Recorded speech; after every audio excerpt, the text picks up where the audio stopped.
أشهد أن لا إله إلا الله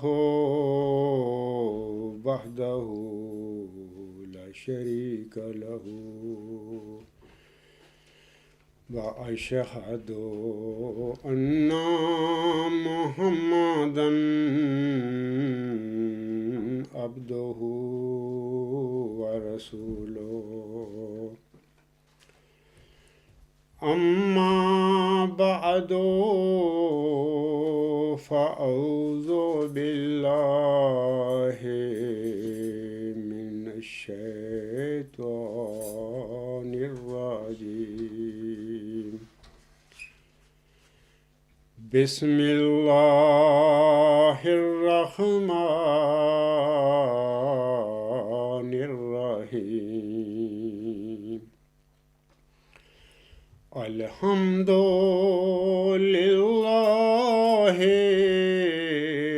رب العالمين الرحمن الرحيم مالك يوم الدين إياك نعبد وإياك نستعين اهدنا الصراط المستقيم صراط الذين أنعمت عليهم صراط الذين أنعمت عليهم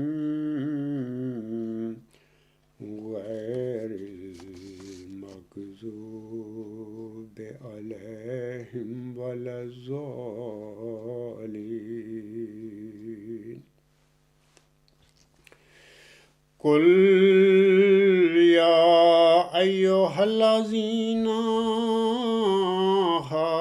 هادوا إن زعمتم أنكم أولياء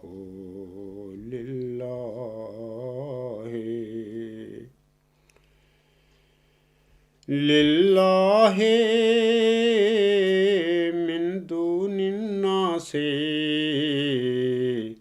فتمنوا الموت إن كنتم صادقين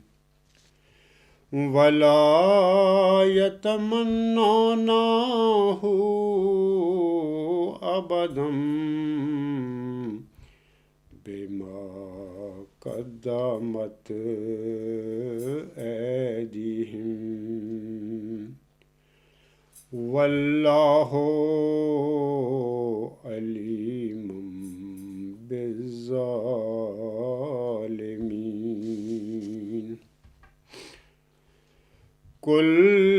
إن الموت الذي تفرون منه فإنه ملاقيكم ثم تردون إلى عالم الغيب والشهادة فينبئكم بما كنتم تعملون۔ یہ سورت جمعہ کی آیات 7، 8 اور 9 ہیں جن کی ابھی میں نے تلاوت کی ہے۔ ان آیات میں اللہ تعالیٰ فرماتا ہے، اللہ تعالیٰ ان آیات میں اپنے پیارے نبی حضرت محمد مصطفیٰ احمد مجتبیٰ صلی اللہ علیہ وآلہ وسلم کو مخاطب کر کے فرماتا ہے کہ تو کہہ دے کہ اے لوگو جو یہودی ہوئے ہو، اگر تم یہ گمان کرتے ہو کہ سب لوگوں کے سوا ایک تم ہی اللہ کے دوست ہو تو موت کی تمنا کرو اگر تم سچے ہو۔ آگے اللہ فرماتا ہے اگلی آیت میں، اور وہ ہرگز اس کی تمنا نہیں کریں گے، بعض سبب اس کے جو ان کے ہاتھوں نے آگے بھیجا ہے، یعنی اپنی بد اعمالیوں، اپنی بد جو کرتوت ہیں ان کی وجہ سے یہودی موت کی تمنا نہیں کریں گے، اور اللہ ظالموں کو خوب جانتا ہے۔ آگے آیت نمبر 9 میں اللہ فرماتا ہے اپنے پیارے نبی صلی اللہ علیہ وسلم سے مخاطب ہو کر، تو کہہ دے کہ یقیناً وہ موت جس سے تم بھاگ رہے ہو وہ یقیناً تمہیں آ لے گی، پھر تم غیب اور حاضر کا دائمی علم رکھنے والے خدا کی طرف لوٹائے جاؤ گے، پس وہ تمہیں اس کی خبر دے گا جو تم کیا کرتے تھے، یعنی دنیا میں جو تمہارے اعمال تھے، جو تمہارے کرتوت تھے، تمہاری بد اعمالیاں تھیں، ان کی وہ اللہ تعالیٰ آپ کو آگاہی دے گا، بتائے گا کہ تم کیا کرتے رہے تھے۔ سامعین کرام، سورۃ جمعہ کی ان آیات سے ثابت ہوتا ہے کہ ایک جھوٹا، ایک بدکار اور ایک مفتری اللہ کبھی بھی موت کی تمنا یعنی مبالغہ نہیں کیا کرتا، کیونکہ وہ جانتا ہوتا ہے کہ اگر میں نے کسی سچے سے مبالغہ کر کے موت کی تمنا کر لی تو اللہ تعالیٰ اسے ہلاک کر کے عبرت کا نشان بنا دے گا۔ لہذا اگر کسی خود ساختہ مسلم ہو یا خود ساختہ فضل عمر پر اس کا کوئی مرید حلف موقت با عذاب کے ساتھ اس پر بدکاری کا الزام لگائے تو وہ بدکار کبھی بھی الزام کنندہ کے بالمقابل حلف موقت با عذاب کے ساتھ اپنے پر لگے ہوئے الزام کو رد نہیں کرے گا، کیونکہ اسے اپنے کرتوتوں کا، اپنی بدکاریوں کا علم ہوتا ہے۔ اے میرے احمدی بہنوں، بھائیوں اور بزرگوں اور دیگر سامعین کرام، خود ساختہ فضل عمر اور خود ساختہ مسلم موعود مرزا بشیر الدین محمود احمد پر قطع بدین کے حملے کو حضرت عمر فاروق رضی اللہ تعالی عنہ پر قاتلانہ حملہ سے تشبیہ نہیں دی جا سکتی، لہذا ایک مفتری اللہ موعود ذکی غلام یا موعود نشان رحمت کی الہامی علامت یعنی فضل عمر کا مصداق کیسے ہو گیا، اور یہ مفتری اللہ فضل عمر کیسے بنتا پھر رہا تھا۔ اس سلسلہ میں خاکسار نے مفتری اللہ مرزا بشیر الدین محمود احمد کے فضل عمر نہ ہونے کی 11 وجوہات کا ذکر کیا ہے۔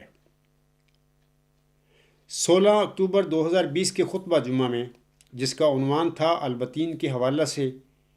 قبرستانی ابو الحکم اکرم محمود اور خالد واسطی کے سوالوں کے جوابات، اس خطبہ جمعہ میں خاکسار نے 3 وجوہات بتائی تھیں۔ اسی طرح 23 اکتوبر 2020 کے خطبہ جمعہ میں، جس کا عنوان تھا خود ساختہ فضل عمر مرزا بشیر الدین محمود احمد پر قطع بدین کے حملے کو حضرت عمر فاروق رضی اللہ تعالی عنہ پر قاتلانہ حملے سے تشبیہ نہیں دی جا سکتی، حصہ اول، خاکسار نے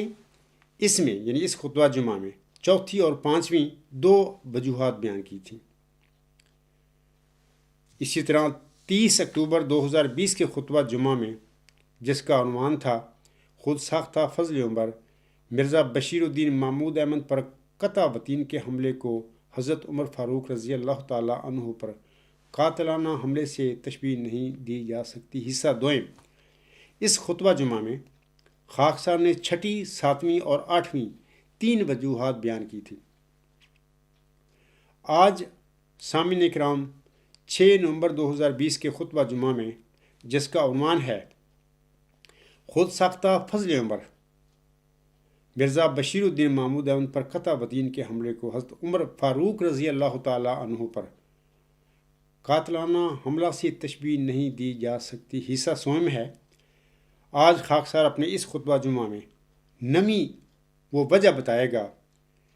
جو اس کا قطعی ثبوت ہے کہ ہم مرزا بشیر الدین محمود احمد پر جو قطع بدین کا حملہ ہوا تھا، اس کو ہم حضرت عمر فاروق رضی اللہ تعالیٰ عنہ پر قاتلانہ حملے سے تشبیہ نہیں دے سکتے. یہ آج نمی وجہ ہوگی جو میں بتاؤں گا. اب خاکسار نمی وجہ کی طرف آتا ہے جو کہ اس حقیقت کا قطعی ثبوت ہے کہ مرزا بشیر الدین محمود احمد مفتی رضی اللہ پر قاتلانہ حملے کو امت محمدیہ کے ایک عظیم اور ایک متقی امیر المومنین حضرت عمر رضی اللہ تعالی عنہ بن الخطاب پر قاتلانہ حملے کے ساتھ کسی طرح بھی تشبیہ نہیں دی جا سکتی. حضرت عمر فاروق رضی اللہ تعالی عنہ پر آپ کے خلیفہ بننے یا دین اسلام قبول کرنے کے بعد امت محمدیہ میں کسی مسلمان عورت اور کسی مسلمان مرد نے کبھی آپ رضی اللہ تعالی عنہ پر بدکاری کا الزام نہیں لگایا تھا، جبکہ حضرت عمر فاروق رضی اللہ تعالی عنہ کے برخلاف مرزا بشیر الدین محمود احمد پر آپ کے اپنے رشتہ داروں، آپ کے قریبی اور خاص الخاص مریدوں یعنی لڑکے اور لڑکیوں نے حلف موقت بعذاب کی قسمیں کھا کر ایک دو نہیں بلکہ سینکڑوں بدکاری کے الزامات آپ پر لگائے تھے. اور یہ خود ساختہ مسلم موعود اور یہ خود ساختہ فضل عمر صاحب الزام کنندگان کے الزاموں کو رد کرنے کے لیے ان کے بالمقابل حلف موقت بعذاب اٹھانے کی بجائے ان سے ساری زندگی 4 گواہوں کا مطالبہ کرتا رہا اور انہیں اخراج اور مقاطعہ کی سزائیں جماعتی احمدیہ میں دیتا رہا. لہٰذا اے میرے احمدی بہنوں، بھائیوں اور بزرگوں، اور بطور خاص قبرستانی جماعت کے ابو الحکم صاحب، سیدنا حضرت عمر فاروق رضی اللہ تعالیٰ عنہ کے بالمقابل ایک مفتی اللہ مرزا بشیر الدین محمود احمد، جس کی وطین کو بھی اللہ تعالیٰ نے قطع کر دیا تھا، کس طرح فضل عمر قرار دیا جا سکتا ہے، یا وہ کس طرح فضل عمر بن سکتا تھا؟ یہاں پر اگلی بات بتانے سے پہلے میں ایک اصولی بات کا یہاں پر میں ذکر کرنا چاہتا ہوں اپنے احمدی بہنوں، بھائیوں اور بزرگوں اور دیگر سامعین کرام کے آگے. وہ یہ کہ جن انسانوں کو اللہ تعالیٰ اپنے مرسل یا ماموریت کے لیے کھڑا کرتا ہے، اللہ تعالیٰ ان کی دعوت سے پہلے کی زندگی کو بطور دلیل پیش کرتا ہے کہ وہ اپنے ماحول، قبیلہ یا قوم میں اپنے دعوت سے پہلے ہر قسم کی برائیوں سے بچتے ہوئے بڑی صاف اور ستھری زندگی گزارتے ہیں، اور قوم میں سے کوئی بھی ان کے دعوت سے پہلے کی زندگی کی طرف انگلی نہیں اٹھا سکتا. اللہ تعالیٰ کے ایسے چنیدہ بندوں کے دعاوی کے بعد پھر قوم میں سے بد فطرت اور بدکار لوگ انتقام میں ایسے مدعیوں پر اور ان کے خاندانوں پر طرح طرح کی غلاظت بکنا شروع کر دیتے ہیں، لیکن دعوے کے بعد پہلے نے، جس کی کوئی بھی حیثیت نہیں ہوا کرتی. مثلاً اللہ تعالیٰ اپنے پیارے نبی حضرت محمد مصطفیٰ احمد مجتبیٰ صلی اللہ علیہ وآلہ وسلم کو سورۃ یونس کی آیت 17 میں مخاطب کر کے فرماتا ہے، قُل لَّوْ شَاءَ اللَّهُ مَا طَلَعْتُهُ عَلَيْكُمْ وَلَا أَدْرَاكُمْ بِهِ فَقَدْ لَبِثْتُ فِيكُمْ عُمَرًا مِّن قَبْلِ أَفَلَا تَعْقِلُونَ. اللہ تعالیٰ اپنے پیارے نبی حضرت محمد مصطفیٰ سے مخاطب ہو کر فرماتا ہے کہ تو کہہ دے ان مکہ والوں کو، ان منکرین کو، ان مشرکین کو، تو کہہ دے اگر اللہ چاہتا تو میں تم پر اس کی تلاوت نہ کرتا، اور نہ وہ یعنی اللہ تعالیٰ تمہیں اس پر مطلع کرتا. پس میں اس رسالت سے پہلے، اس ماموریت سے پہلے، اس بعثت سے پہلے بھی تمہارے درمیان ایک لمبی عمر گزار چکا ہوں. تو کیا تم عقل سے کام نہیں لیتے؟ کہ تم عقل سے مطلب کہ کام نہیں لیتے کہ بندہ ہمارے درمیان ایک لمبا عرصہ گزار چکا ہے، اس شخص نے کبھی خدا پر جھوٹ بولنا تو دور کنار، اس نے کسی انسان کے متعلق بھی جھوٹی بات نہیں کبھی کہی تھی. اسی آیت کہ نیچے جناب مرزا طاہر احمد صاحب بھی ایک نوٹ لکھتے ہیں. یہ جو ترجمہ ہے میں نے مرزا طاہر احمد صاحب کا ہی پڑھا ہے. مرزا طاہر احمد صاحب اپنے نوٹ میں لکھتے ہیں رسول اللہ صلی اللہ علیہ وآلہ وسلم پر مشرک الزام لگاتے تھے کہ آپ نے خدا پر جھوٹ باندھتے ہوئے قرآن اپنی طرف سے گھڑ لیا ہے. آج کل بھی بدبخت کچھ ہیں مدعی نبوت بنے پھرتے ہیں اور وہ بھی آسم پر یہ اس میں جھوٹا الزام لگاتے پھر رہے ہیں کہ نہیں یہ قرآن کریم خدا تعالیٰ کی وحی نہیں ہے, اس میں بہت ساری چیزیں آسم نے نعوذ باللہ من ذالک نعوذ باللہ من ذالک اپنی طرف سے ڈال دی تھی, اور کچھ جبرائیل السلام نے اپنے بات سے باتیں ڈال دی تھی. اس قسم کے مفتری, اس قسم کے کذاب آج کل بھی دنیا میں موجود ہیں اور دعوے کرتے پھر رہے ہیں وہ نبی ہونے کے. آگے میرا طاہر صاحب فرماتے ہیں کہ فقد لبثت فیکم عمرم میں اس کی قطعیت سے تردید فرمائی گئی ہے کہ وہ رسول جس کو تم صدوق اور امین کہا کرتے تھے دعویٰ سے پہلے 40 سال کی عمر تک تو اس نے کبھی انسان پر بھی جھوٹ نہیں بولا تھا, اب اچانک خدا پر کیسے جھوٹ بولنے لگ گیا. تو یہ تو ایک اصولی بات تھی. ایک دوسری اصولی بات بھی میں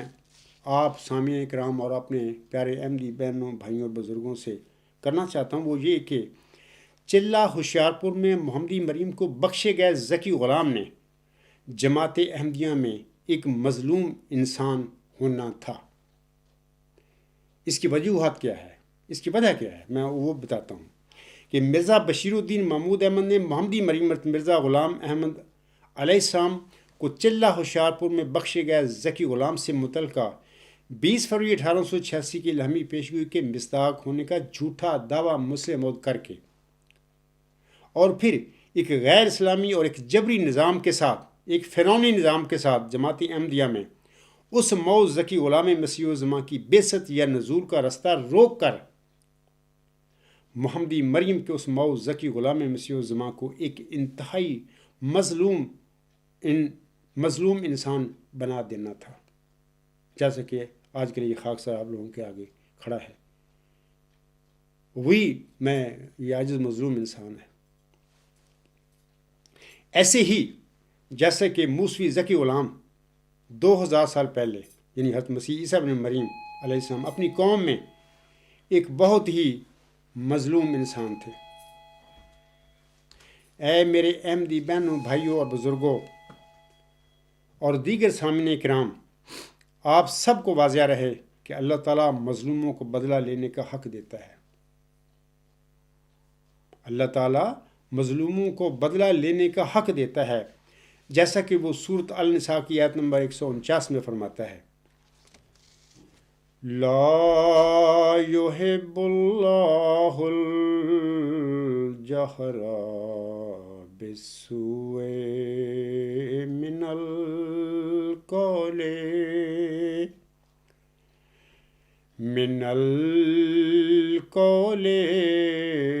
الا من ظلم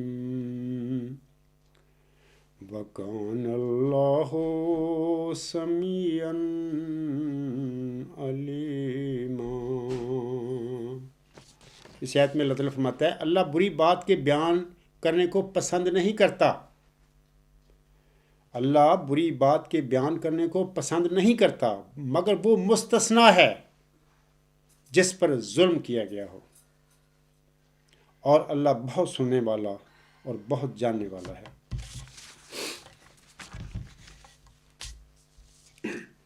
سامعین کرام, میں اپنی متعلق چند باتیں بتا دیتا ہوں کہ خاکسار مارچ کی کسی نامعلوم تاریخ کو موضوع ڈاور اپنے ڈیرا جو تھا چاہ وکیل والا میں چودھری شیر محمد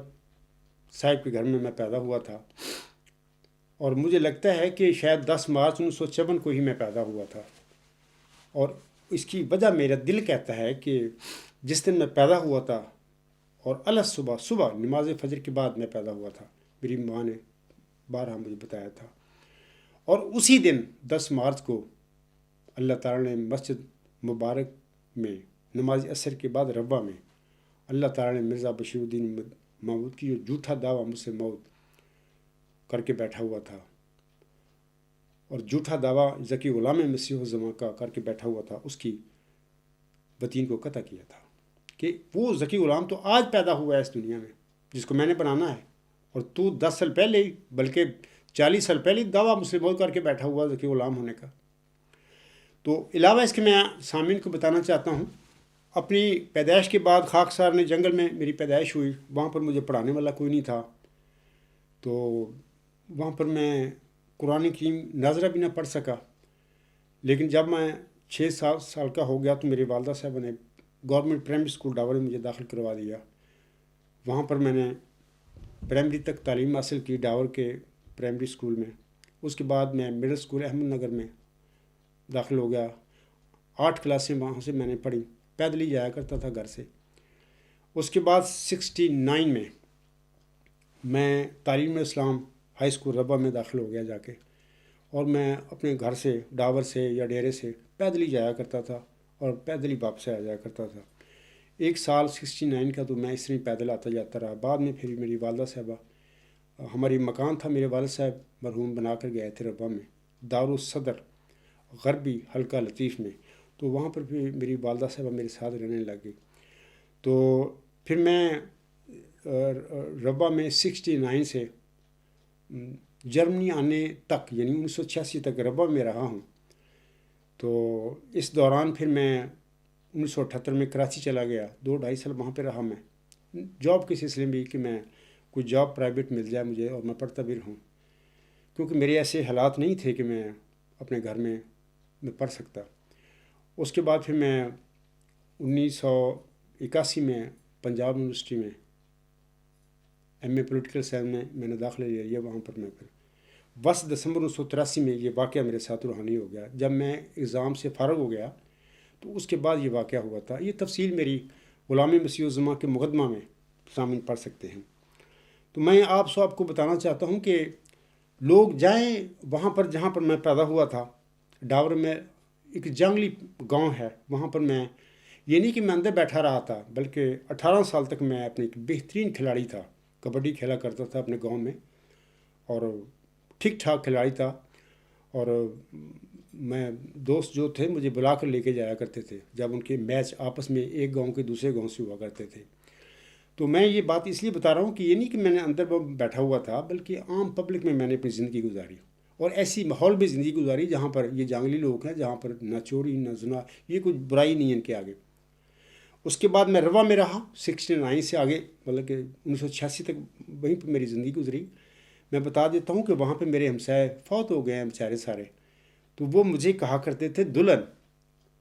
کہ غفار پیار سے، بھئی آپ بھی نکلا کرو باہر، کیونکہ میری طبیعت سادہ تھی، کم گو تھا، اپنے کام سے کام تھا، پڑھائی، اسکول، اپنے گھر آ گیا، کبھی کبھی اپنی جو مسجد لطیف تھی اپنے محلے کی، وہاں پہ نماز پڑھ لیا کرتا تھا، اور جمعہ جو پڑھتا تھا میں جا کے شروع میں مسجد مبارک میں پڑھا، پھر مسجد اقصیٰ بن گئی، تو وہاں پر میں رہا۔ اس طرح پھر کراچی میں 1978 سے 1980 تک رہا، 2-2.5 سال وہاں پہ۔ پنجاب یونیورسٹی میں داخل جب ہو گیا تو دارالحمد جو ہاسٹل تھا احمدیوں کا، وہاں پر میں دارالحمد میں رہا، 2.5-3 سال وہاں پہ میں نے گزارے۔ سب لوگ میرے دوست جانتے ہیں جہاں جہاں پر میں نے ایجوکیشن حاصل کی، میرے کلاس فیلو بھی، اور میرے وہ لوگ بھی جن میں رہا۔ میں سامعین کو کہتا ہوں کہ آپ جائیں، مخالفوں کو کہتا ہوں کہ وہاں سے میری کردار، میرے گفتار کے متعلق پوچھیں کہ اس انسان نے کیسی زندگی اپنی گزاری تھی۔ الحمدللہ ثم الحمدللہ، اللہ کو علم تھا کہ میں نے اس یتیم بچے کو کس مقام پر کھڑا کرنا ہے۔ اس نے میری حفاظت فرمائی۔ میں تو ایک کمزور انسان ہوں، انسان اپنی حفاظت نہیں کر سکتا۔ اس قسم کے ماحول جو ہوتے ہیں رہنے والا، اللہ کو علم ہوتا ہے کہ میں نے اس بچے کو کس مقام پر کھڑا کرنا ہے، تو اللہ نے میری حفاظت فرمائی۔ میں اپنے مخالفین سے کہتا ہوں کہ جائیں جہاں جہاں پر میں رہا ہوں، وہاں پر لوگوں سے پوچھیں میرے کردار کے متعلق، میرے گفتار کے متعلق۔ الحمدللہ ڈاور میں میری لوگ مثال کے طور پر مثال دیا کرتے تھے، پڑھائی میں بھی اور ہر لحاظ سے کھیل میں بھی میری مثال دیا کرتے تھے، اور میرے بھائیوں کو مبارکیں دیا کرتے تھے اس عاجز کے حوالہ سے۔ تو مطلب کہ اگر کوئی انسان میرے پر کوئی الزام لگانا چاہے تو جائے وہاں پر، لیکن جس انسان سے ہی پوچھے ان کو حلف دے کہ اس بندے نے دعویٰ کیا ہے، وہ دعوے دار ہے اس ٹائم، لیکن آپ نے کسی مخالفت، کسی تعصب کی وجہ سے اس سے بات نہیں کرنی. اللہ کو آپ نے جان دینی ہے. صحیح سے بتائیں کہ اس بندے نے آپ کے ساتھ بچپن گزارا تھا، ادھر رہا ہے، یہ کیسا انسان تھا. انشاءاللہ تعالیٰ آپ کو کسی ایک انسان کی طرف سے بھی مجھ پر انگلی اٹھانے کا آپ نہیں دیکھیں گے کہ وہ میری طرف اٹھائے گا. یہ اللہ کا فضل ہے، جس پر چاہے وہ کر دے. اس کے بعد سامعین کرام، تو میں آپ کو بتا دوں مطلب کہ یہ تو میری حالت ہے کہ میرے ہمسائے جو ہوتے ربا میں مجھے دلہن کہتے تھے، اور دلہن اس لیے کہتے تھے کہ میں مجلسی انسان نہیں تھا کہ میری محفلیں لوگوں سے، اپنے ہم عمر لڑکوں سے محفلیں لگانی، باتیں کرنی، ایسا نہیں بنتا تھا. میں بچپن سے ہی کم گو اور اپنے کام سے کام، اور اچھا کام جو بھی ملا وہ کر لینا. باقی زیادہ میں نہیں بیٹھا کرتا تھا لوگوں کے ساتھ، بزرگوں سے کے پاس بیٹھا کرتا تھا، ان کی باتیں سنا کرتا تھا. تو بہرحال میں نے سیرت الماضی میں پڑھا ہے کہ مرزا غلام احمد میرے آقا جو تھے ان کو بھی ان کے والد صاحب دلہن کہا کرتے تھے. میں نے سیرت الماضی میں پڑھا ہے. تو یہ باتیں پھر ہو جاتی ہیں. اس قسم کے لوگ جو ہوتے ہیں نا، ان کی زندگی ایسی ہوتی ہے کہ پھر اس کے ماحول کے لوگ جو ہوتے ہیں نا، چونکہ ایک لحاظ سے ان کی زندگی اس طریقے نہ گزر رہی ہوگی اس ماحول میں کہ وہ سمجھتے ہیں کہ یہ بندہ تو نہ ملتا ہے کسی سے، نہ کوئی مجلسیں لگاتا ہے، تو پھر وہ نہ بیچارے، وہ شریف آدمی بھی بہترین اپنے ماحول کا بندہ ہوتا ہے، تو پھر وہ بیچارے یہی کہتے ہیں کہ یہ تو دلہن ہے. تو میں یہ اپنی باتیں اپنے متعلق بتا رہا ہوں، اور مرزا غلام صاحب کے متعلق بھی چونکہ میں نے پڑھا ہوا ہے سیرت الماضی میں کہ ان کے والد صاحب مرزا غلام مرزا صاحب نے دلہن کہا کرتے تھے. تو 1986 میں میں جرمنی آ گیا. جرمنی میں اپنے دعوے سے پہلے 2004 کو 10 دسمبر 1983 کو میرا دعویٰ الغلام.com کے ذریعے ہوا. اس سے پہلے 17 سال میں جماعت احمدیہ کیل جو تھی اس کا صدر رہا ہوں، اور مستقل امام الصلاۃ رہا ہوں. سب لوگ جانتے ہیں مجھے 17 سال.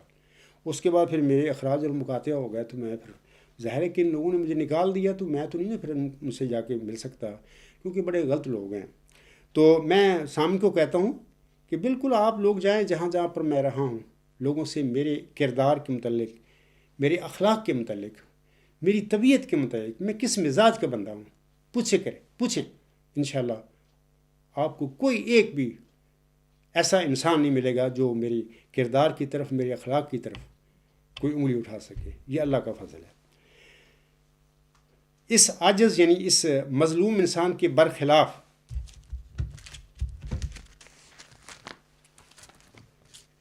اے میرے احمدی بہنوں، بھائیوں اور بزرگوں، مرزا بشیر الدین محمود احمد حضرت امام مہدی و مسیح موسم کے بڑے بیٹے تھے. ہوش سنبھالتے ہی آپ کو بھی پیشگوئی مسلم موت کا پتہ چل گیا ہوگا. اصحاب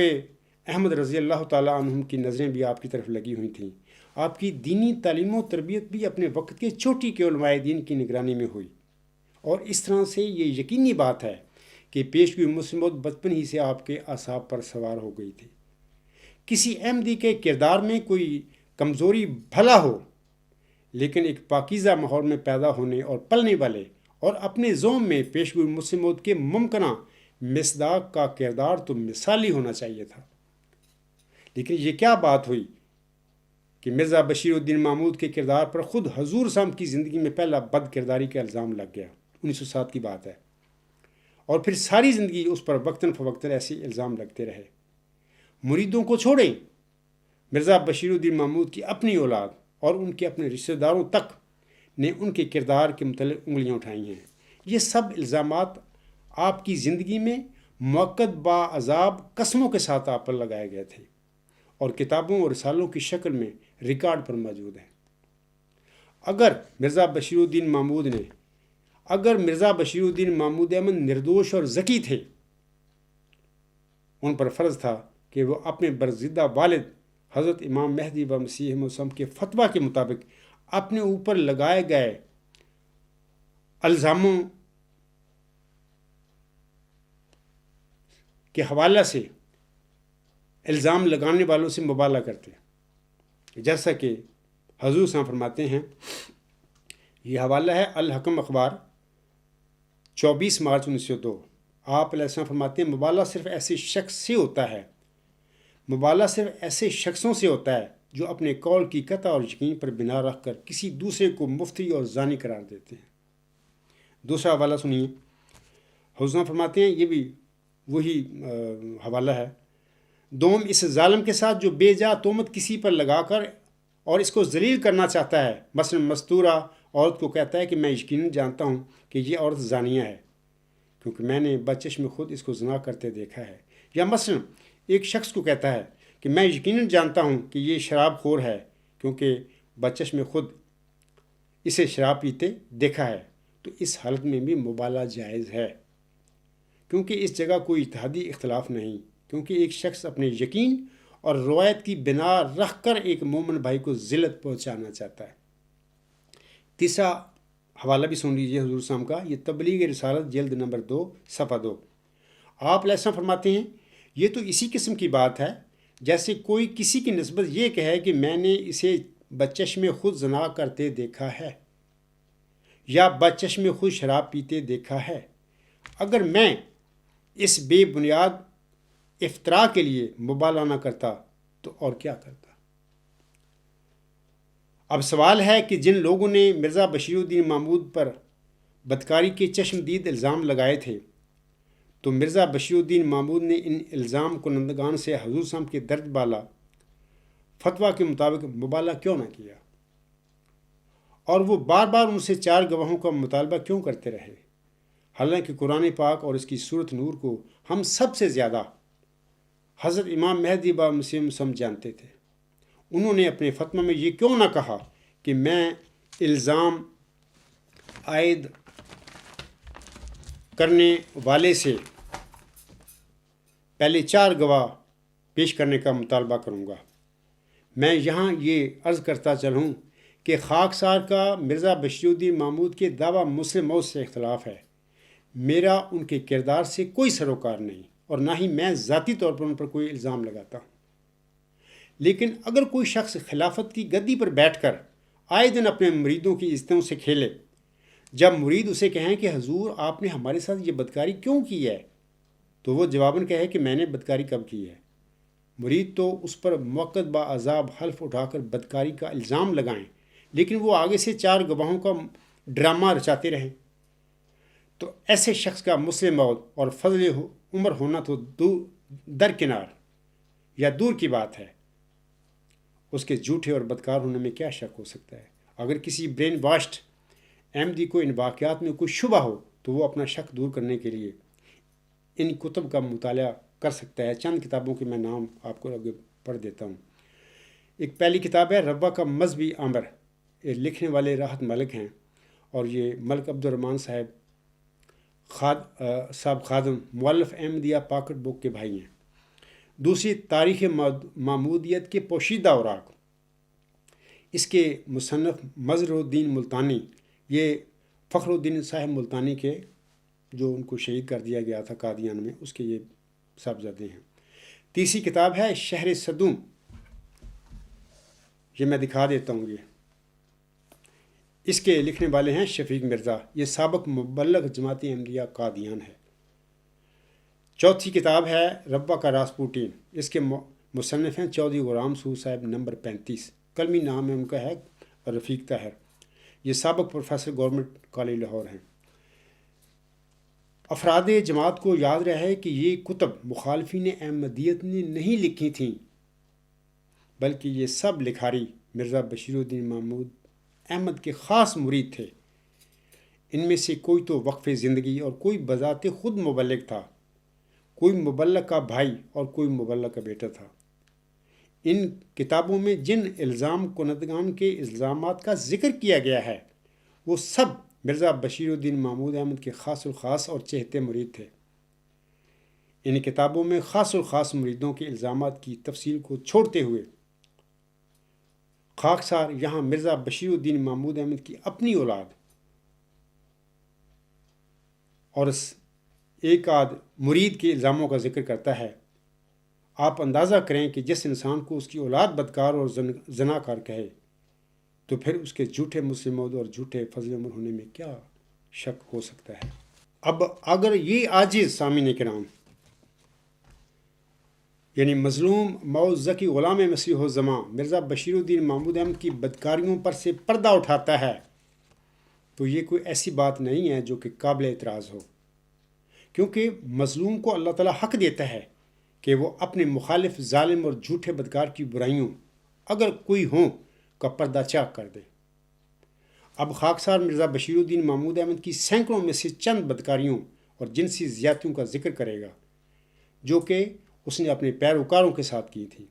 جنسی زیادتیوں کے یہ الزامات خاکسار مرزا بشیر الدین محمود احمد پر نہیں لگا رہا، بلکہ یہ تو الزامات میری پیدائش سے بھی پہلے ان مظلوم احمدیوں نے مرزا بشیر الدین محمود احمد پر لگائے تھے جن کے ساتھ اس نے یہ جنسی زیادتیاں کی تھیں۔ مرزا بشیر الدین محمود احمد کی یہ جنسی زیادتیاں اور بدکاریاں تو کتابوں میں نصف صدی سے بھی زیادہ عرصے سے چھپی ہوئی ہیں، جن میں سے چند ایک کا بھی میں نے آپ لوگوں کے آگے ذکر کر دیا ہے۔ اے میرے احمدی بہنوں، بھائیوں اور بزرگوں اور دیگر سامعین کرام، یہ ایسی بدکاریاں ہیں کہ جنہیں پڑھتے ہوئے بھی شرم آتی ہے۔ بہرحال اس قسم کی سنگین بدکاریوں کو پڑھ کر سنانا اب یہ میری مجبوری ہے۔ خاکسار اب نہ چاہتے ہوئے بھی مرزا بشیر الدین محمود کی چند بدکاریوں کو آپ سب کے آگے پڑھ کر سنائے گا اور پھر آپ سے پوچھے گا کہ کیا اس قسم کا بدکار مسلم موعود ذکی غلام ہو سکتا ہے، یا اس قسم کے بدکار کو ہم فضل عمر بنانے کے لیے حضرت عمر فاروق رضی اللہ تعالیٰ عنہ کے ساتھ کسی قسم کی بھی کوئی تشبیہ دے سکتے ہیں؟ یہ چار میں اب ان کی جو ہیں کارروائیاں ان کا میں ذکر کروں گا۔ پہلی یہ کہ حافظ بشیر احمد پسر عبد الرحمن مصری کا حلفیہ بیان، یہ لکھنے والے ہیں محمد عبداللہ احمدی۔ یہ کتاب ہے شہر جو صدوم ہے اس کے 127 صفحہ پر آپ پڑھ سکتے ہیں، یہ کتاب ہے۔ یہ صاحب کا مبلغ جماعت احمدیہ قبرستان کا شفیق مرزا زبردست قسم کے رائٹر بھی تھا۔ یہ لکھنے والا ہے محمد عبداللہ احمدی، سیمٹ فرنیچر ہاؤس، مسلم ٹاؤن، لاہور۔ وہ لکھتے ہیں مصری عبد الرحمن صاحب کے بڑے لڑکے حافظ بشیر احمد نے میرے سامنے، وہ حافظ قرآن تھا وہ حافظ بشیر احمد نے میرے سامنے ہاتھ میں قرآن شریف لے کر یہ لفظ کہے، خدا تعالیٰ مجھے پارا پارا کر دے اگر میں جھوٹ بولتا ہوں کہ موجودہ خلیفہ صاحب یعنی مرزا بشیر الدین محمود احمد نے میرے ساتھ بدفعلی کی ہے۔ میں خدا کی قسم کھا کر یہ واقعہ لکھ رہا ہوں بقلم خود محمد عبداللہ احمدی، سیمٹ فرنیچر ہاؤس، مسلم ٹاؤن، لاہور، شہر صدوم، صفحہ 127 پر یہ پڑھ لیں۔ دیکھیں سامعین کرام، یہ جو حافظ قرآن ہوتا ہے،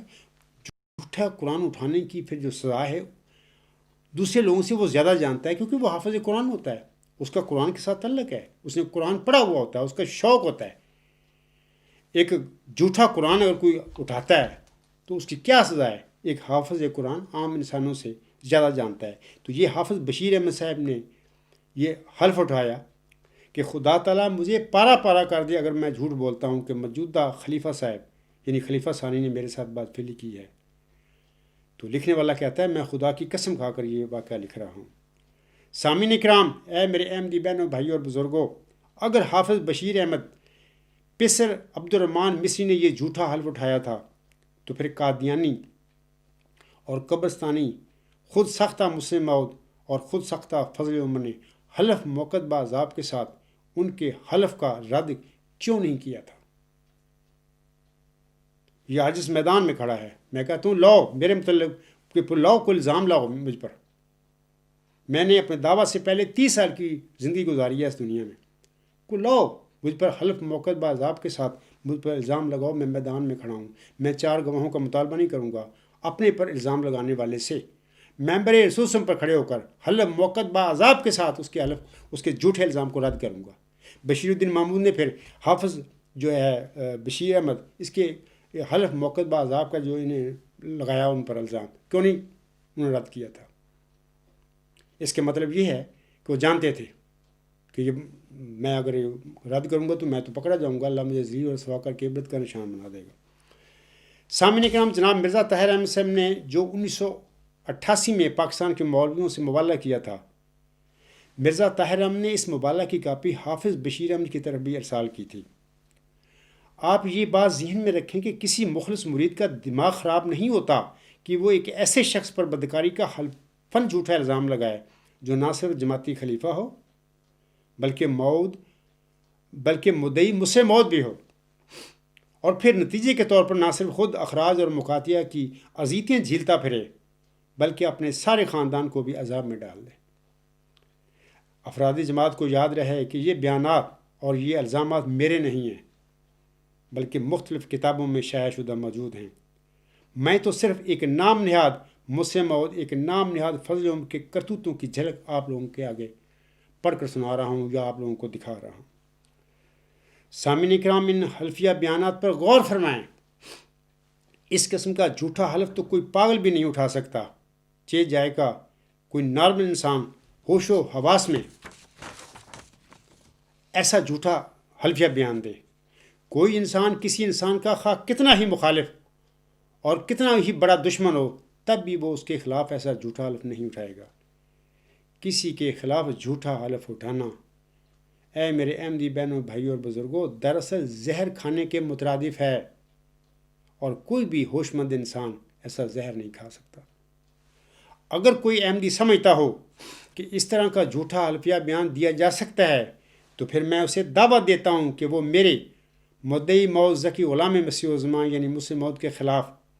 اس طرح کا جھوٹا حلفیہ بیان دے کر دکھائے۔ خاکسار ایسے جھوٹے حلفیہ بیان کو نہ صرف حلف موقت با عذاب کے ساتھ رد کرے گا بلکہ انشاءاللہ تعالیٰ ایسے کاذب کو، ایسے جھوٹے الزام لگانے والے کو اللہ تعالیٰ اس کے جھوٹے حلفیہ بیان کی سزا بھی انشاءاللہ دے گا۔ اب خاکسار دوبارہ جناب مرزا طاہر احمد صاحب کے مبالغہ کی چیلنج کی طرف آتا ہے۔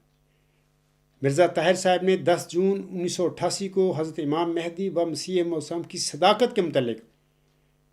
تمام غیر احمدی مخالفوں کو مبالغہ کرنے کی دعوت دی تھی۔ مبالغہ کا ایک مضمون تیار کیا گیا اور خلیفہ رابع کی طرف سے اس مضمون پر دستخط کر کے اس کی ایک کاپی ہر بڑے مخالف کو بھیجی گئی تاکہ وہ اس پر دستخط کر کے مرزا غلام احمد علیہ السلام کی مخالفت میں مرزا طاہر احمد ولد مرزا بشیر الدین محمود احمد سے مبالغہ کا فریق بن جائے۔ خلیفہ رابع صاحب نے اس مبالغہ کی ایک کاپی جناب عبد الرحمن صاحب مصری کے صاحبزادے حافظ بشیر احمد مصری کو بھی بھیجی تھی۔ حافظ بشیر احمد مصری نے حضرت مرزا غلام احمد صاحب کی صداقت سے متعلق مرزا طاہر احمد کے مبالغے کے چیلنج کو ایک طرف رکھتے ہوئے، سامعین کرام غور سے سننا، حافظ بشیر احمد مصری نے حضرت مرزا غلام احمد صاحب کی صداقت سے متعلق مرزا طاہر احمد کے مبالغہ کے چیلنج کو ایک طرف رکھتے ہوئے مرزا طاہر احمد کو اس کے باپ خلیفہ ثانی کے کردار کے متعلق ایک مبالغے کا چیلنج دیا۔ حافظ بشیر احمد مصری کی طرف سے مبالغہ کے چیلنج کی جو تحریر خلیفہ رابع صاحب کو بھیجی گئی تھی وہ اس طرح ہے، یہ میں پڑھ دیتا ہوں۔ یہ کتاب ہے قادیانیت سے اسلام تک، اس کے صفحات 122 اور 123 پر، یہ آپ سب پڑھ سکتے ہیں۔ یہ جو کتابیں ہیں آپ لوگ انٹرنیٹ پر وہاں پر یہ اپلوڈ ہیں PDF میں، آپ پڑھ سکتے ہیں وہاں پر۔ اور یہ جو قادیانی سے اسلام تک یہ کتاب ہے، تو اس کے صفحہ 122 اور 123 پر یہ الفاظ ہیں جو میں پڑھوں گا۔ سامعین کرام، خاکسار کے یہ الزامات نہیں ہیں، میں پھر کہہ رہا ہوں،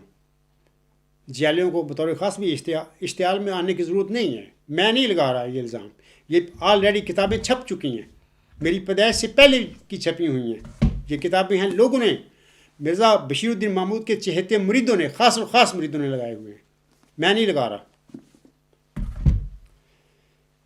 خاکسار کی یہ الزامات نہیں ہیں سامعین کرام، اور نہ ہی خاکسار یہ الزامات کسی پر لگا رہا ہے، بلکہ میں تو ان الزامات کو صرف پڑھ کر آپ احمدی بہنوں، بھائیوں اور بزرگوں اور دیگر سامعین کرام کو سنا رہا ہوں۔ باقی دروغ برگردن راوی۔ حافظ بشیر احمد مصری صاحب جناب مرزا طاہر احمد صاحب کو ان کے مبالغہ کے جواب میں انہیں مخاطب کر کے لکھتے ہیں، یہ ان کے الفاظ ہیں اب جو انہوں نے پھر آگے سے مرزا طاہر کے چیلنج کے جواب میں لکھا۔ وہ لکھتے ہیں، میں اللہ تعالیٰ کی قسم کھا کر کہتا ہوں کہ اگر میں جھوٹا بیان دوں تو مجھ پر اللہ تعالیٰ کی لعنت ہو اور میں 1 سال کے عرصہ میں مر جاؤں۔ کہ الف، مرزا طاہر احمد بریکٹ میں موجودہ قادیانی سربراہ کا والد مرزا بشیر الدین محمود احمد جو بانی سلسلہ احمدیہ مرزا غلام احمد کے 3 بیٹوں میں سے سب سے بڑا بیٹا اور قادیانی جماعت کا خلیفہ ثانی تھا، بدکار تھا اور منکوحہ و غیر منکوحہ عورتوں کے ساتھ زنا کرنے کا عادی تھا، حتیٰ کہ خاندان کی ان عورتوں کے ساتھ بھی زنا کیا کرتا تھا جن کو نہ صرف اسلامی شریعت نے بلکہ سب الہامی مذاہب نے محرمات قرار دیا ہے۔ بے مرزا طاہر احمد کا پدری چچا مرزا بشیر احمد بریکٹ میں لکھتے ہیں وہ، جو مرزا غلام احمد کے 3 بیٹوں میں دوسرے نمبر کا بیٹا تھا اور جسے قادیانی قمر الانبیاء کہتے ہیں، لواطت کا عادی تھا اور بالخصوص اسے نوعمر لڑکوں سے بدفعلی کی بہت عادت تھی۔ جیم مرزا طاہر احمد کا پدری چچا مرزا شریف احمد بریکٹ میں وہ لکھتے ہیں، جو مرزا غلام احمد کے 3 بیٹوں میں تیسرے نمبر کا بیٹا تھا، لواطت کا عادی تھا اور مرزا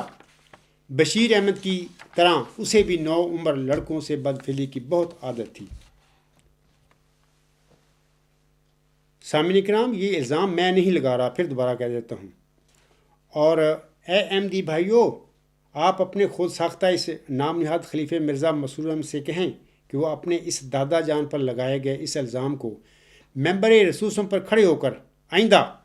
خطبہ جمعہ میں حلف موقت با عذاب کے ساتھ رد کر کے دکھائے۔ مرزا شریف احمد ان کا دادا تھا۔ دال مرزا طاہر احمد کا بڑا بھائی مرزا ناصر احمد بریکٹ میں وہ لکھتے ہیں، پسرے مرزا بشیر الدین محمود احمد قادیانی، مرزا غلام احمد کا پوتا اور قادیانی جماعت کا خلیفہ ثالث، مرزا زانی ہونے کے علاوہ لواطت بھی کیا کرتا تھا۔ مرزا طاہر احمد کی دادی کا بھائی بریکٹ میں لکھتے ہیں، یعنی مرزا غلام احمد کی بیوی کا بھائی میر اسحاق قادیانی جماعت کے نظام میں ایک بلند اور باعزت حیثیت رکھتا تھا اور محدث کے خطاب سے سرفراز ہوا تھا۔ وہ بھی لواطت کا عادی تھا۔ قادیان کے یتیم خانہ کے محاسب ہونے کی حیثیت میں بیچارے کم سن یتیم بچے اس کی برگشتہ خواہشات شہوانی کے شکار ہوا کرتے تھے۔ آگے حافظ بشیر احمد مصری صاحب لکھتے ہیں، اگر میں چاہوں تو بہت سے ایسے ناموں کی فہرست لکھ سکتا ہوں جو قادیانی نظام میں بڑے بڑے عہدوں پر مامور تھے اور جو اپنے اثر و رسوخ کے بل بوتے پر اپنی شہوانی برگشتیوں میں اخلاقی پابندیوں سے آزاد تھے، لیکن ان فحش باتوں کی زیادہ تفاصیل لکھنے کی ضرورت نہیں۔ برئیں حال میں نے مذکورہ بالا الزامات کو صرف مرزا خاندان تک ہی محدود رکھا ہے تاکہ اس تنقید طلب امر میں کسی غلط فہمی کا امکان نہ رہ جائے اور آپ کو یعنی مرزا طاہر احمد کو وہ کہہ رہے ہیں، اور آپ کو اس مبالغہ کے ضابطہ سے کوئی راہ فرار نہ ملے۔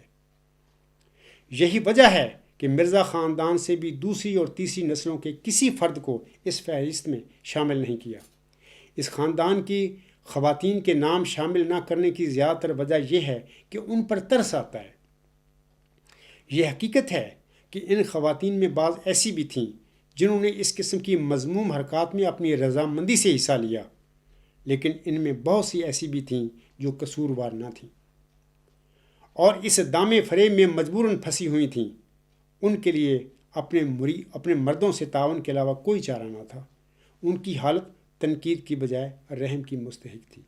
یہ بھی میں نے قادیانی سے اسلام تک، یہ جو کتاب ہے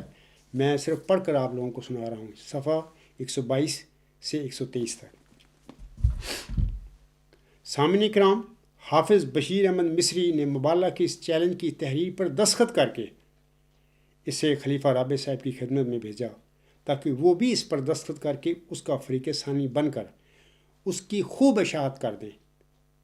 بعد ازاں 1 سال کے اندر اللہ تعالیٰ خود ہی فیصلہ فرما دے گا۔ چونکہ خلیفہ رابع صاحب قبل از وقت مرنا نہیں چاہتے تھے، لہٰذا وہ اپنے باپ کے کردار کے متعلق اس مبالغہ سے بھاگ گئے اور حافظ بشیر احمد مصری کے مقابلے پر نہ آئے۔ اے قبرستانی جالیو، یہ ہے حقائق، تم کس کا دفاع کرتے پھر رہے ہو؟ سامعین کرام، اب سوال یہ ہے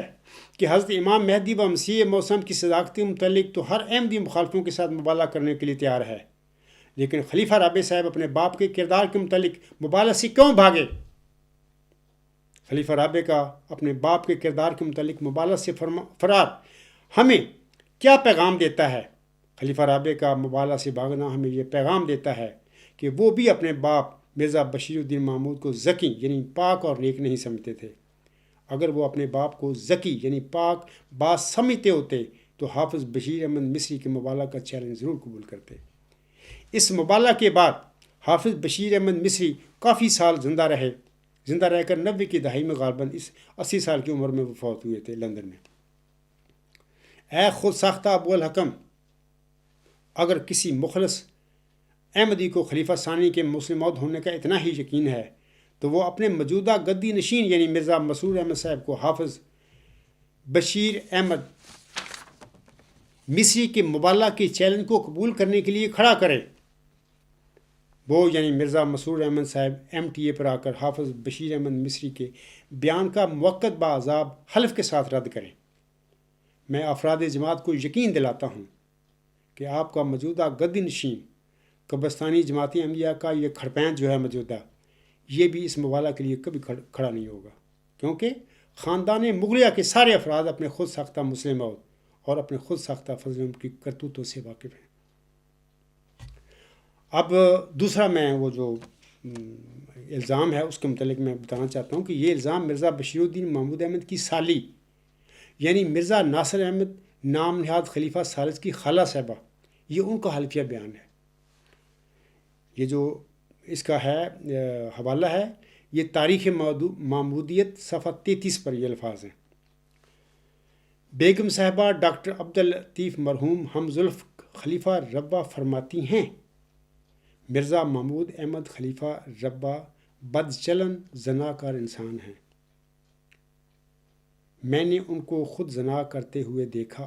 اور میں اپنے دونوں بیٹوں کے سر پر ہاتھ رکھ کر موقت باعذاب حلف اٹھاتی ہوں۔ اے میرے احمدی بہنوں، بھائیوں اور بزرگوں، کیا تم بھی کسی پر اپنے بیٹوں کے سروں پر ہاتھ رکھ کے حلف موقت باعذاب کے ساتھ کسی مدعی پر جھوٹا الزام لگانے کی جرت کرو گے؟ نہیں، پاگل بھی نہیں کر سکتا یہ کام۔ یہ جو کہتی ہے نا کہ میں نے ان کو خود زنا کرتے ہوئے دیکھا، وہ اصل میں اسی کے ساتھ اس نے بدکاری کی تھی۔ اس نے اپنا نام نہیں لیا کہ میرے ساتھ اس نے یہ کام کیا، بلکہ اس نے یہ کہہ دیا کہ میں نے ان کو خود زنا کرتے ہوئے دیکھا۔ سامعین کرام اور اے قبرستانی جیالیو، اگر یہ الزام جھوٹا تھا تو مرزا محمود احمد نے حلف موقت باعذاب کے ساتھ اپنی سالی کے اس الزام کو جو اس نے حلف موقت باعذاب کے ساتھ اس پر لگایا تھا، اسے رد کیوں نہیں کیا تھا؟ تیسرا الزام سن لیجئے، یہ مرزا حنیف احمد ابن مرزا بشیر الدین محمود احمد کا حلفیہ بیان ہے۔ یہ جو حوالہ ہے اس کا، یہ شہر صدوم صفحات 119 تا 121 پر ہے، یہ جو کتاب ہے آپ وہاں سے پڑھ سکتے ہیں۔ چودھری علی محمد ماہی صدر انجمن احمدیہ میں اکاؤنٹنٹ رہے ہیں اور خلیفہ ربہ کی مالی بے اعتدالیوں اور فراڈ کے دستاویزی ثبوت اپنے پاس رکھتے ہیں۔ ان کا حلفیہ بیان یہ سنیے۔ وہ لکھتے ہیں، میں خدا کو حاضر ناظر جان کر اس پاک ذات کی قسم کھاتا ہوں جس کی جھوٹی قسم کھانا لانتیوں کا کام ہے، کہ صوفی روشن دین صاحب ربہ میں انجمن کی چکی پر عرصہ تک بطور مصری کام کرتے رہے اور وہ قادیان کے پرانے رہنے والوں میں سے ہیں اور مخلص احمدی ہیں، اور جن کے مرزا محمود احمد صاحب اور ان کے خاندان کے بعض افراد سے قربی تعلقات تھے، اور خصوصاً مرزا حنیف احمد بن مرزا محمود کے صوفی صاحب موصوف کے ساتھ نہایت عقیدت مندانہ مراسم تھے۔ قلبی عقیدت کی بنا پر مرزا حنیف احمد گھنٹوں صوفی صاحب کو قصر خلافت میں اپنے کمرہ خاص میں لے جا کر ان کی خاطر مدارت کرتے۔ انہوں نے یعنی صوفی روشن دین نے چودھری علی محمد صاحب سے بارہا بیان کیا کہ مرزا حنیف احمد خدا کی قسم کھا کر کہتا ہے کہ جس کو تم لوگ خلیفہ اور مسلم موعود سمجھتے ہو وہ زنا کرتا ہے، اور یہ کہ مرزا حنیف احمد نے اپنی آنکھوں سے اپنے والد کو ایسا کرتے دیکھا۔ صوفی صاحب نے یہ بھی کہا کہ انہوں نے کئی دفعہ مرزا حنیف احمد سے کہا کہ تم ایسا سنگین الزام لگانے سے قبل اچھی طرح اپنی یادداشت پر زور ڈالو، کہیں ایسا تو نہیں کہ جس کو تم کوئی غیر سمجھے ہو وہ دراصل تمہاری والدہ ہی تھیں؟ مبادا خدا کے قہر و غضب کے نیچے آ جاؤ۔ تو اس پر مرزا حنیف احمد اپنی روایت عینی پر حلفاً مصر رہے کہ ان کا والد پاک سیرت نہیں ہے، اور یہ بھی کہا کہ انہوں نے اپنے والد کی کبھی کوئی کرامت مشاہدہ نہیں کی، البتہ یہ تڑپ ان میں شدت کے ساتھ پائی جاتی ہے کہ کسی طرح انہیں جلد از جلد دنیاوی غلبہ حاصل ہو جائے۔ آگے علیم محمد ماہی صاحب لکھتے ہیں، اگر میں اس بیان میں جھوٹا ہوں اور افراد جماعت کو اس سے محض دھوکہ دینا مقصود ہے تو خدا تعالیٰ مجھ پر اور میری بیوی بچوں پر ایسا عبرتناک عذاب نازل فرمائے جو ہر مخلص اور دیدہ بینا کے لیے ازدیاد ایمان کا موجب ہو۔ ہاں، اس نام نہاد خلیفہ کی مالی بدعنوانیوں، خیانتوں اور دھاندلیوں کے ریکارڈ کی روح سے میں عینی شاہد ہوں، کیونکہ خاکسار نے 9.5 سال تحریک جدید اور انجمن احمدیہ کے مختلف شعبوں میں اکاؤنٹنٹ اور نائب ایڈیٹر کی حیثیت سے کام کیا ہے۔ خاکسار چودھری علی محمد ماہی افی انہو، وقف زندگی، نمائندہ خصوصی کوہستان لعل پور۔ سامعین کرام، اور خاص کر وہ جو قبرستانی جیلیں ہیں، میں ان سے پوچھتا ہوں، اگر مرزا حنیف احمد کا یہ بیان جھوٹا تھا تو ان کے والد مرزا محمود احمد یا ان کے بھائی بڑے مرزا ناصر احمد اور یا مرزا طاہر احمد نے حلف موقت بعذاب کے ساتھ اپنے بھائی مرزا حنیف احمد یا اپنے بیٹے مرزا حنیف احمد کے اس الزام کو رد کیوں نہیں کیا تھا؟ کرنا چاہیے تھا۔ ایک بندہ نردوش ہے، اس نے کوئی ظلم یا اس نے کوئی بدکاری نہیں کی، جھوٹا الزام لوگ اس پر لگا رہے ہیں، تو اس کو کیا ڈر ہے؟ وہ تو ممبر رسول پر کھڑے ہو کر حلف موقت بعذاب کے ساتھ اس قسم کے جھوٹے الزام کا اگر اس پر کوئی لگائے گا تو وہ رد کرے گا۔ یہ تیسرا تھا، میں نے حلفیہ بیان تھا، یہ الزام تھا۔ اب چوتھا میں پڑھتا ہوں، ایک الزام ہے، یہ بھی حلفیہ الزام بیان ہے۔ مرزا بشیر الدین محمود احمد کے خاص اور خاص مرید محمد یوسف ناز کا موقت بعذاب حلفیہ بیان۔ سامعین کرام اور اے میرے احمدی بھائیو، ملک عزیز الرحمان صاحب احمدیہ پاکٹ بک کے مصنف ملک عبد الرحمان خادم ایڈوکیٹ، جنہیں ٹائٹل جماعت میں ملا ہوا تھا خالد احمدیت کا، میں وہ خاص کر یہ قبرستانی جیلے جو ان کو بھی میں نے خالدین احمدیت کہا کرتا ہوں، یہ بھی خالد احمدیت تھا۔ سنیں میری باتیں کہ ان کے یعنی عبد الرحمان خادم ایڈوکیٹ گجرات کے سکے بھائی تھے، یہ عبد الرحمان ملک عزیز الرحمان صاحب۔ ان کے دوسرے بھائی راحت ملک بھی ان کے سکے بھائی تھے، جنہوں نے خلیفہ ربہ کے متعلق ربہ کا مذہبی عامر کے نام سے ایک کتاب لکھی تھی، جس کا ابھی خاکسار ذکر کر چکا ہے پہلے۔ یہ ملک عزیز الرحمان صاحب قصر خلافت میں سپرنٹینڈنٹ کے عہدہ پر فائز رہے تھے۔ یہ کوئی ظاہر ہے کہ بغیر کو کون بناتا ہے اتنا بڑا اہم عہدہ؟ قریبی خاص اور خاص بندہ جو ہوتا ہے اس قسم کے عہدوں پر وہ کام کیا کرتا ہے۔ تو یہ جو ملک عزیز الرحمان صاحب ہیں قصر خلافت میں سپرنٹینڈنٹ کے عہدہ پر فائز رہے تھے۔ یہ حضرت مرزا غلام احمد کو سچے امام مہدی و مسیح موعود مانتے تھے، آخری دم تک، مرتے وقت تک۔ انہوں نے 24 مئی 1958 کو جماعت احمدیہ ربہ کے فہمیدہ اصحاب سے کے عنوان سے 16 صفحات پر مشتمل ایک مختصر سا رسالہ لکھا تھا۔ اب خاکسار اس رسالہ کے صفحات 6 سے 8 تک ان کی لکھی ہوئی، یعنی ملک عزیز الرحمان صاحب کی لکھی ہوئی تحریر اپنے احمدی بھائیوں اور بزرگوں کو پڑھ کر سناتا ہے۔ وہ لکھتے ہیں، یہ بیان ہے کس کا؟ محمد یوسف ناز صاحب کا موقت بعذاب حلفیہ بیان ہے، یہ جو مرزا بشیر الدین محمود کا خاص اور خاص مرید تھا۔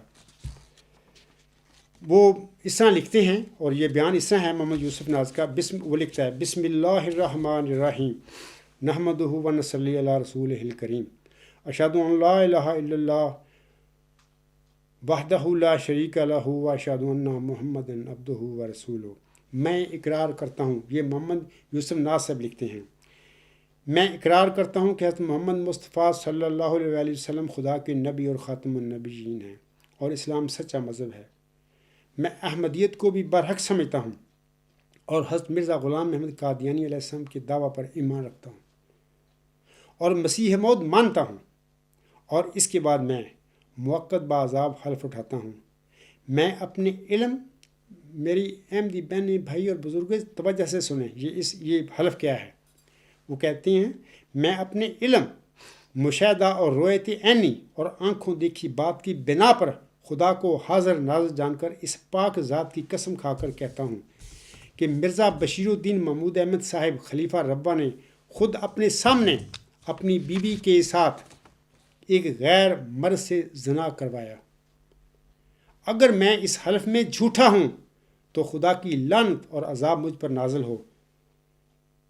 اس بات پر مرزا بشیر الدین محمود احمد کے ساتھ بالمقابل حلف اٹھانے کے لیے تیار ہوں۔ دستخط محمد یوسف ناز، معرفت عبد القادر تیرتھ سنگھ جے لیلوانی روڈ، عقب شالیمار ہوٹل کراچی، حال مقیم نور ایگریکلچر فارم چک 146 EB براستہ اقبال نگر، ضلع منٹ کمری۔ یوسف ناز کے اس حلفیہ بیان کے بعد ملک عزیز الرحمان صاحب لکھتے ہیں، اور میں جائلوں کو کہتا ہوں کہ کس بدکار کو تم فضل عمر اور مسلم موت ثابت کرتے پھر رہو، کو ہوش کے ناخن لو، آخر آپ نے مرنا ہے۔ یہ سارے جو حلفیہ یہ الزام لگا رہے ہیں، یہ کوئی پاگل لوگ نہیں تھے، خاص مرید تھے۔ یہ سنگین الزام وہ لگا رہے تھے، حلف موقع عذاب کی قسموں کے ساتھ۔ آگے ملک عزیز الرحمان صاحب لکھتے ہیں، اس اعلان کے شائع ہونے کی دیر تھی، خلیفہ صاحب گھبرا گئے، اور آج اس دعوت مبالغہ اور حلف موقع عذاب کو اٹھائے ہوئے پورا 1.5 سال ہو چکا ہے۔ یہ جو انہوں نے رسالہ لکھا تھا، میں نے ابھی بتایا آپ لوگوں کو کہ 24 مئی 1958 کی بات ہے، یعنی میں اس کو 4 سال کا تھا۔ آگے وہ کہتے ہیں کہ مگر وہ آج تک اس دعوت کو قبول کرنے کے لیے تیار نہیں ہوئے،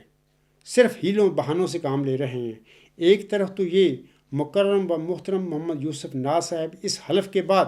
خدا تعالیٰ کے انعامات کے وارث بن چکے ہیں۔ پورے 9 سال میں خدا تعالیٰ نے، جب کہ وہ خلیفہ صاحب کے مرید بھی تھے، اولاد عطا نہ کی، مگر اس حلف کے بعد خلیفہ صاحب سے علیحدگی اختیار کر لینے پر خدائے رحیم و کریم نے ان کو اولاد نرینہ سے نوازا۔ تو دوسری طرف اس جھوٹے مسلم موت کو خدا تعالیٰ نے یہ توفیق نہ دی کہ سچائی کے دعوے دار ہوتے ہوئے بھی موت کی تمنا کرتے۔ اگر محترم یوسف ناز کا بیان جھوٹا تسلیم کیا جائے تو اے احمدیو، خدا تعالیٰ کے اس فیصلہ کو بھی جھوٹا اور غلط کہنا پڑتا ہے، جس میں اس نے کہا ہے کہ جھوٹا کبھی بھی موت کی تمنا نہیں کرتا۔ ابھی میں نے سورۃ جمعہ کی آیات شروع میں پڑھی ہیں۔ جھوٹا ہو کر موت کی تمنا کرنا خدا کے فیصلہ کے سراسر خلاف ہے۔ آپ یوسف ناز کو جھوٹا کہہ کر قرآن کو نعوذ باللہ جھوٹا قرار دے رہے ہیں۔ اگر یوسف ناز صاحب جھوٹے ہو کر بھی موت کی تمنا کر رہے ہیں تو اس کے برعکس مرزا محمود صاحب بقول آپ کے سچے ہوتے ہوئے بھی موت کی تمنا کیوں نہیں کرتے؟ کیا موت کی تمنا نہ کرنا اس کی سچائی کی دلیل ہے یا جھوٹا ہونے کی؟ میں جیلوں سے کہتا ہوں کہ آپ کس بندے کو تم لوگ مسلم موت اور فضل عمر ثابت کر رہے ہو، اور اس مظلوم انسان کے بالمقابل آئے دن اناپ شناپ بکتے رہتے ہو۔ وہ خدا کا خوف کرو، آخر مرنا ہے۔ اے میرے احمدی بہنوں، بھائیوں اور بزرگوں، یہ میں نے 4 حلفیہ بیان پڑھے ہیں۔ یہ جو لگانے والے کون ہیں؟ ایک حافظ بشیر احمد مصری صاحب ہیں، وہ حافظ قرآن تھے، اور دوسرے مرزا بشیر الدین محمود احمد کی سالی مرزا ناصر احمد کی خالہ سکی، اور تیسرا مرزا حنیف احمد ابن مرزا بشیر الدین محمود احمد، اور چوتھا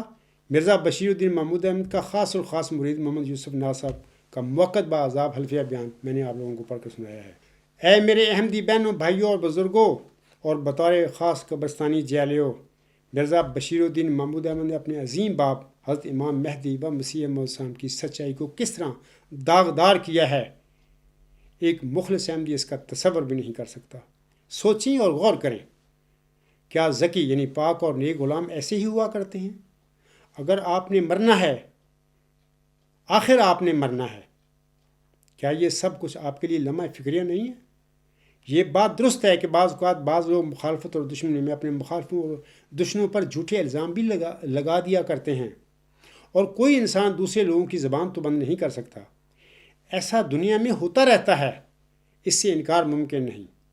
لیکن یہاں معاملہ ایک عام آدمی کا نہیں، بلکہ ایک ایسے شخص کا ہے جو نہ صرف جماعت احمدیہ کا خلیفہ ثانی تھا، بلکہ مدعی مسلم موعود اور مدعی فضل عمر بھی تھا۔ اور پھر بدکاری کے الزامات بھی غیروں اور مخالفوں نے نہیں لگائے، بلکہ اس کی اولاد، اس کے رشتہ داروں اور اس کے خاص الخاص مریدوں نے چشم دید حلف موقد عذاب کے ساتھ یہ الزامات اس پر لگائے تھے۔ اور مزید برآں یہ الزامات خلیفہ ثانی کی موت کے بعد نہیں بلکہ اس کی زندگی میں اس پر لگے تھے۔ اگر مفتری اللہ خلیفہ ثانی نے یہ بدکاریاں نہیں کی تھیں، اگر وہ مجرم نہیں تھا، تو پھر اس پر فرض تھا کہ وہ اپنے محترم والد حضرت امام مہدی و مسیح موسم کے فتویٰ کے مطابق کم از کم 3 الزام کنندگان کے مقابل پر کھڑا ہو کر حلفاً ان کے الزاموں کو رد کر کے اپنی بے گناہی کا ثبوت فراہم کرتے۔ اگر خلیفہ ثانی صاحب ایسا کر دیتے تو پھر اس کے بعد لوگ بے شک اس پر الزام لگاتے رہتے، تب افراد جماعت کو اس کی کوئی پرواہ نہ ہوتی۔ لیکن یہاں تو واقعہ الٹ ہوا۔ مفتری اللہ مرزا بشیر الدین محمود احمد اپنے محترم والد صاحب کے فتویٰ کے برخلاف اپنے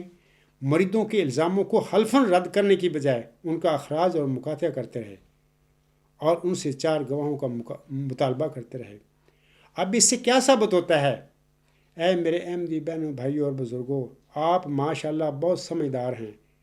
اور اس سے خود ہی نتیجہ اخذ کر لیں۔ ہم اگر عرض کریں گے تو شکایت ہوگی۔ خاکسار جماعت احمدیہ کے نام نہاد خلیفے ان کے پیٹ پرست مولویوں، ان کے ارباب و اختیار اور ان کے قبرستانی جیلوں سے کہتا ہے کہ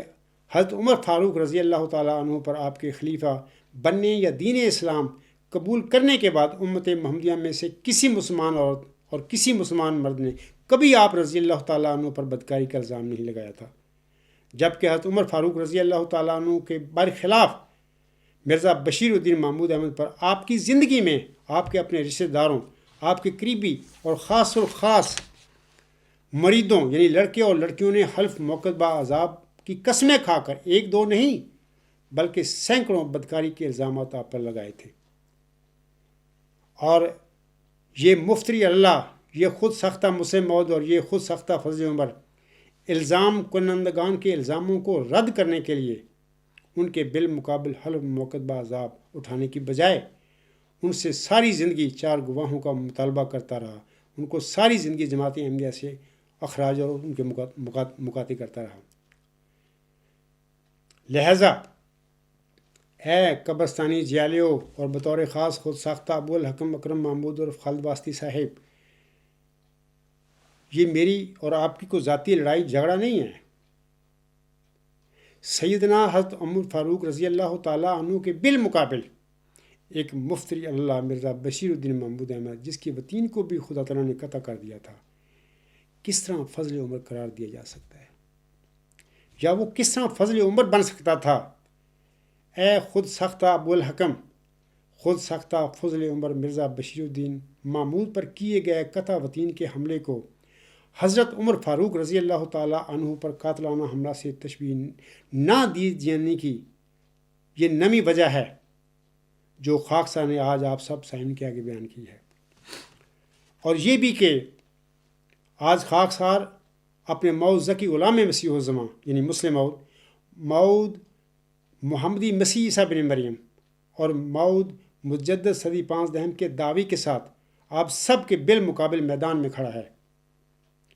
آپ میں سے اگر کوئی خاکسار پر حلف موقد عذاب کے ساتھ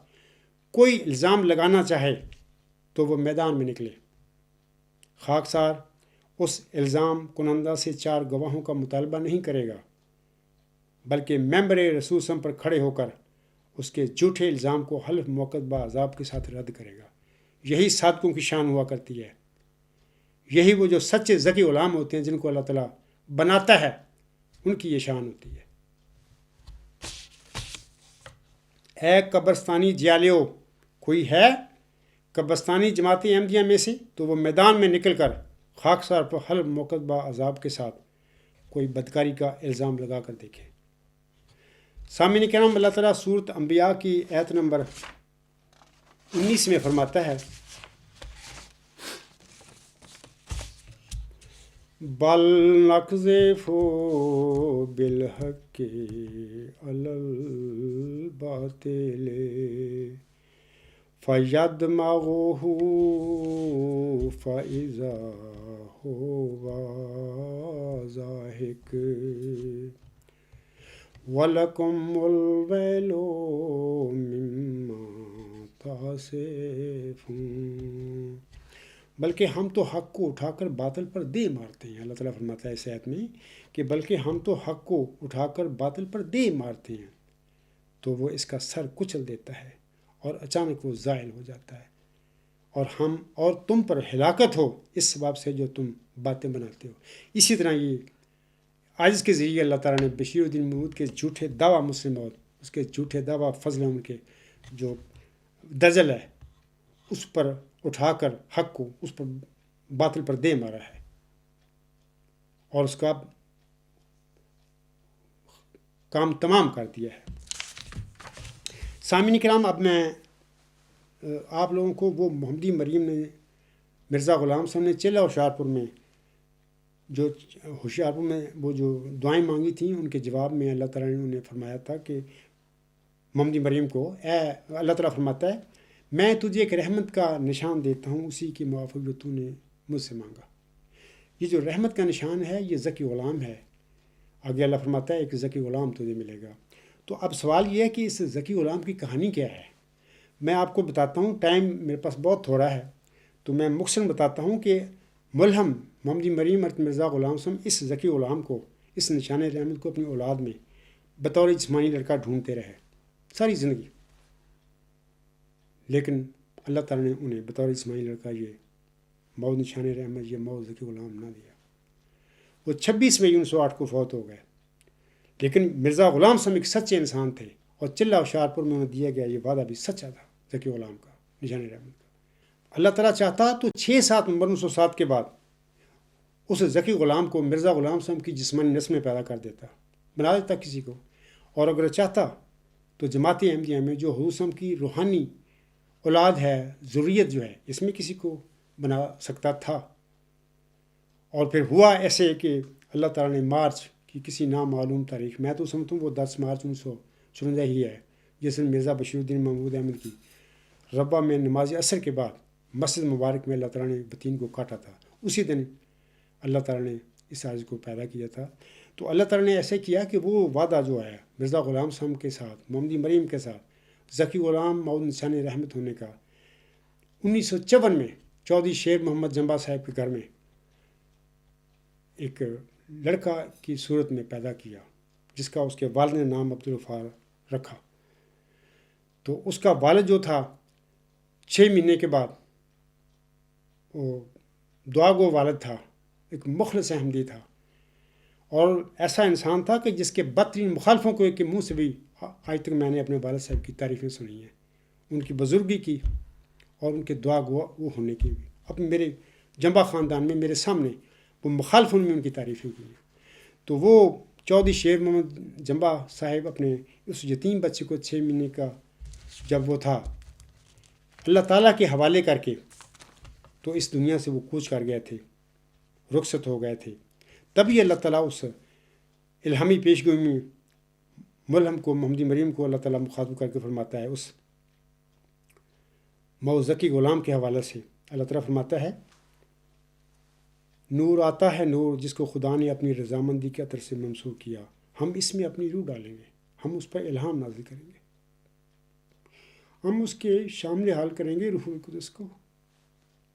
اور خدا کا سایہ اس کے سر پر ہوگا اور وہ جلد جلد بڑھے گا اور اسیروں کی رستگاری کا موجب ہوگا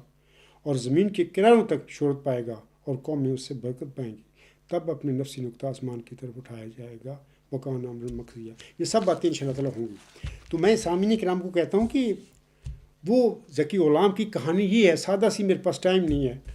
میں زیادہ بتاؤں گا آپ لوگوں کو، کہ وہ مود نشان رحمت ملہم اپنی اولاد میں ڈھونڈتا رہا تھا، لیکن اللہ تعالیٰ نے اس مود نشان رحمت کو مارچ 1954 میں ایک مخلص احمدی کاشتکار چودھری شیر محمد جمبا صاحب کے گھر میں اس کے آخری لڑکا جو تھا کے طور پر پیدا کیا۔ اس کا نام اس کے والد نے عبدالغفار رکھا۔ تو یہ آج آپ لوگوں کے سامنے کھڑا ہے۔ تو میرے ساتھ میں ایک مظلوم انسان ہوں، بشیر الدین مامون نے جھوٹے دعوے کر کے اور جماعت احمدیہ پر قبضہ کر کے اور پھر ایک شیطانی، ایک فرعونی، ایک جبری نظام جماعت احمدیہ مرزا غلام حسن کی جماعت میں نافذ کر کے اس ذکی غلام کا، اس کی بعثت کا، اس کے نازل ہونے کا راستہ ہی روک دیا۔ آج میں وہ مظلوم انسان ہے اس لحاظ سے کہ آج میں وہی اخراج مقاطعہ اور عذاب علیم جو ہے اس شخص نے پیدا کیا جماعت میں، آنے والے محبوب ذکی غلام کے متعلق اس سے میں وہ عذاب میں سہتا پھر رہا ہوں، بھگتا پھر رہا ہوں، میں بھی، میرے اہل و عیال بھی، میرے دیگر ساتھی جو سارے جماعتی احمدیہ اسلام سنتی ہوں، ہم اسی آگ کے دریا میں سے گزر رہے ہیں۔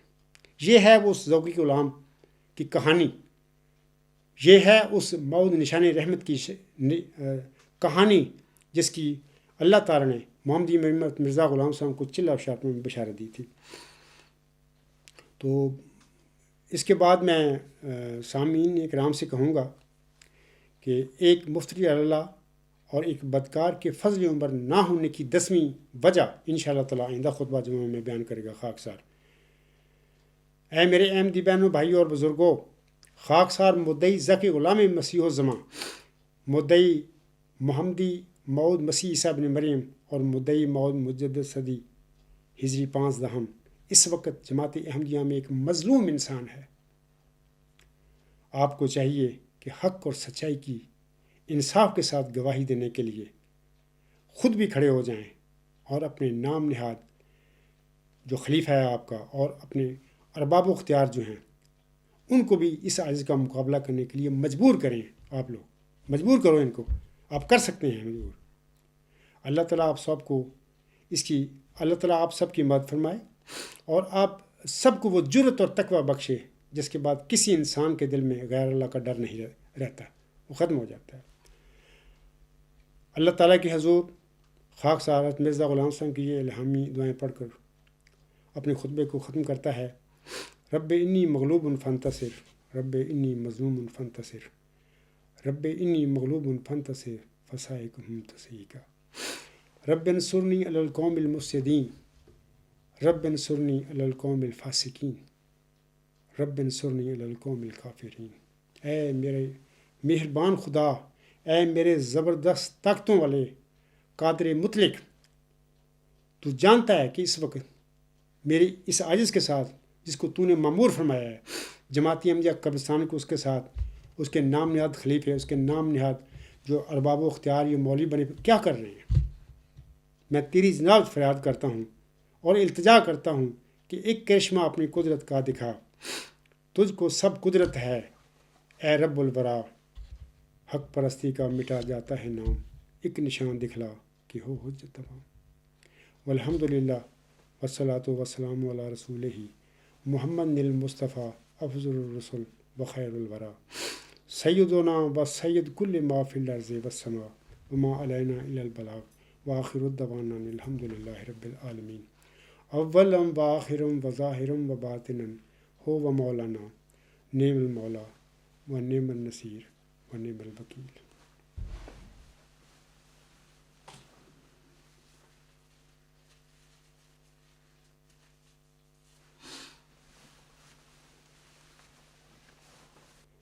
الحمد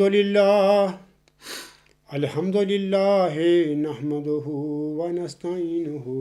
ونستغفرہ ونؤمن بہ ونتوکل علیہ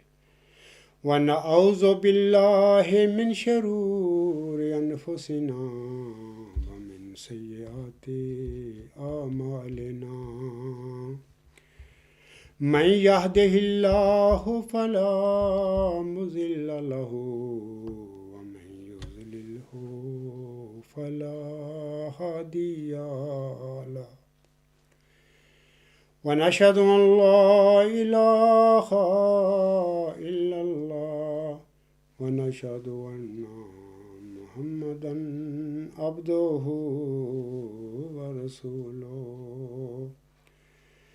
عباد اللہ رحمکم اللہ، ان اللہ یأمر بالعدل والإحسان وإیتاء ذی القربى وینہی عن الفحشاء والمنکر والبغی یعظکم لعلكم تذكرون اذكروا الله يذكركم وادعوه يستجب لكم ولذكر الله أكبر